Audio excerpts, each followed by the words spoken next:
最近啊，有在关注以太币的朋友，心情可能真的有点七上八下。价格一不小心跌破了一个很重要的心理关卡，整个市场的气氛，哇，可以说是瞬间就紧张起来了。真的，你打开社群媒体，到处都是这种声音，几乎可以说是洗版了。很多人心里都在打鼓，这波牛市该不会真的就这样结束了吧？不过你知道吗？市场的恐惧是一回事，但数据到底怎么说，那又是另外一回事了。所以我们今天就来做一件事，把这些情绪先放旁边，我们来好好的挖一下，看看数据背后到底想告诉我们什么。好，那我们就从第一个角度开始看技术分析。我们先不管外面炒什么，就单纯打开图表，帮以太币做个健康检查，看看它体质到底还健不健康。你看哦，这里有个很有趣的发现，我们把以太币、比特币还有 ADAB 摆在一起看，你会发现后面的两个啊，其实都已经跌到牛市的那个关键支撑线了。但是你再看以太币，它还稳稳地高出支撑线10%，这代表什么？这本身就是一个相对强势的讯号，对吧？好，但光看支撑还不够，我们要判断牛市是不是真的玩完了，还需要懂一个很关键的概念，这个东西叫做喷发式顶部。没错，关键就在这里。你回头去看历史上任何一次牛市的结束，它通常都非常戏剧化，就是价格咻的一下冲上天，然后又砰的一下崩盘。但现在呢，现在的状况是价格在高点那边盘整了快2个月，这两种状况根本是完全不一样的剧本啊。好，技术面看完了，接下来我们换个角度，从历史里面找找看有没有什么线索。这次的下跌真的有这么不寻常吗？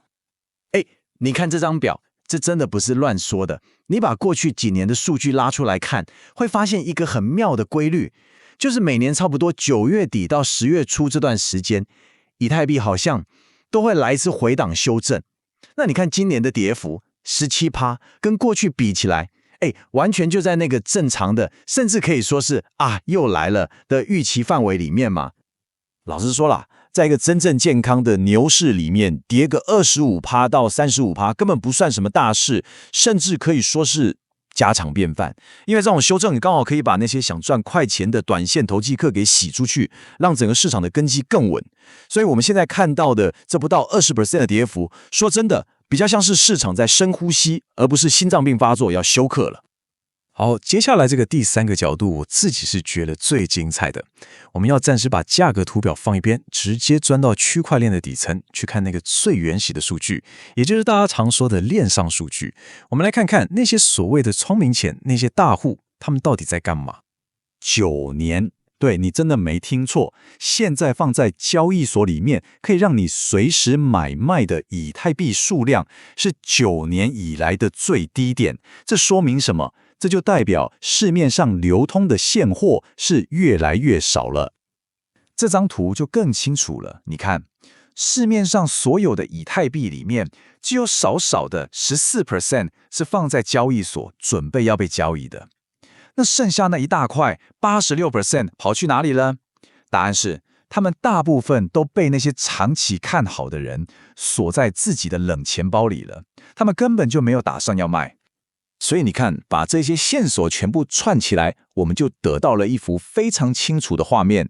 那些聪明钱正欠着现在市场大家都很害怕的时候，偷偷的、默默地把交易所的以太币都领出来，放进自己的口袋，准备长期抗战。这是一个超级强烈的看涨讯号，甚至未来很可能会造成所谓的供应冲击。好，最后我们把格局再拉大一点，看得更远一些，看看第4个视角。接下来市场上有没有什么可能的大利多会来改变整个游戏规则？首先呢，我们先看看大的经济环境。现在市场上普遍都在预期美国联准会10月降息的几率高达 85%。那根据过去的经验，这通常代表市场上的钱要变多了。